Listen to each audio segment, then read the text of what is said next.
Hello mga mi, magandang araw and happy Thursday sa ating lahat. Tapos na naman yung isang araw na wala silang pasok. Dito sa bagong school ng mga anak ko, nag-i-start sila ng 8:50 a.m. Pero sa dati nilang school, nag-i-start sila ng 8:30 a.m.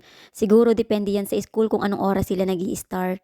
Dito sa France, kapag nag-work yung parents ng mga bata, meron silang gardery na tinatawag sa may school. Doon nila nilalagay yung mga bata kapag maagang nag start sa trabaho yung mga parents. Ang alam ko, nag start siya sa umaga ng 7 a.m. Kapag hapon naman at nag-out na sa school yung mga bata, pwede silang mag-stay sa may gardery hanggang 6:30 p.m. Para yan sa mga parents na nagtatrabaho at walang magbabantay sa mga anak nila. Kaya yung iba, nilalagay nila sa may gardery. At saka sobrang laking tulong na rin yan para sa mga parents na nagtatrabaho. Ang hindi ko lang alam kung magkano yung binabayaran nila. Hindi ko pa kasi yan na-try sa mga anak ko. So, ayun lang at naihatid ko na pala sa school yung mga anak ko.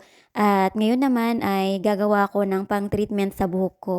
So, kailangan kong alagaan yung buhok ko kasi sobrang dry na siya at ang dami nalalagas. Ilalagay ko siya sa loob ng microwave ng 15 seconds. Or depende kung mag-melt na siya.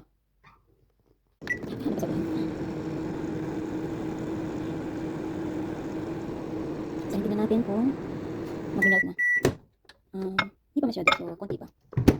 5 seconds. So, ayan. Ayan, pwede na siya. So, lalagyan ko ngayon siya ng miel. Naubos na kasi yung ginawa kong pang treatment sa buhok ko. So, magkaiba naman sila. Pero, maganda din itong gamitin sa buhok. Pagsamahin mo yung coconut oil at saka miel. At maganda pa dito is lagyan mo ng egg. Kaya lang sa akin kasi yung egg, medyo matrabaho din kasi siya. At saka laging tumutulo and medyo malansa. So, maganda din yung kakalabasan ng hair mo pag ginamit mo yun. So, ako naman, ito lang yung gagamitin ko ngayon. Oil saka, ito, honey. So, lalagyan ko lang siya ng ganyan. And then, imimix ko siya. Imimix ko lang siya ganyan. Pagkatapos ko siyang ma-mix, ilalagay ko naman siya sa buhok ko. And ibababad ko lang siya ng 30 to 40 minutes. Pero pwede mo siyang ibabad ng up to 1 hour. Depende sa'yo. Ako naman kasi, depende sa mood ko. So, ayan, imimix-mix ko lang siyang ganyan. At pagkatapos, i-apply ko na siya sa buhok ko.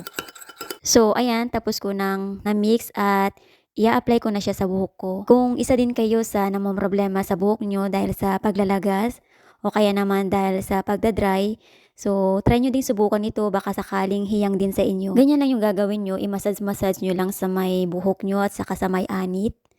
So, ganyan lang yung ginagawa ko kapag naglalagay ako ng treatment sa buhok ko. Kapag nagpapaalaga ka kasi ng buhok dito sa France, lalo na dito sa ibang bansa, sobrang mahal. Nasubukan ko na kasing magpa-treatment ng buhok dito sa France at hindi ko na siya inulit kasi sobrang mahal. Bali yung pinagawa ko lang sa buhok ko is yung Brazilian treatment. Nasa 415 euro yung binayad ko at kung i-convert natin siya sa Pinas, nasa mahigit 25,000 yung bayad. Kaya simula noon, hindi na ako bumalik sa salon dito sa France at ang ginagawa ko, ako na lang mismo yung gumagawa ng sariling treatment sa buhok ko. At mas nakakatipid pa ako ngayon. So ayan, after kong ma-apply yung treatment sa buhok ko, ang gagawin ko naman ngayon ay lalagyan ko siya ng cover. Bali, ibababad ko siya ng 30 to 40 minutes. At gaya nga ng sinabi ko kanina, depende yan sa inyo kung hanggang ilang oras nyo ibababad sa ulo nyo. So yun lang. Thank you. Ayun guys, tapos na akong naligo at ngayon naman, ibublower ko yung buhok ko.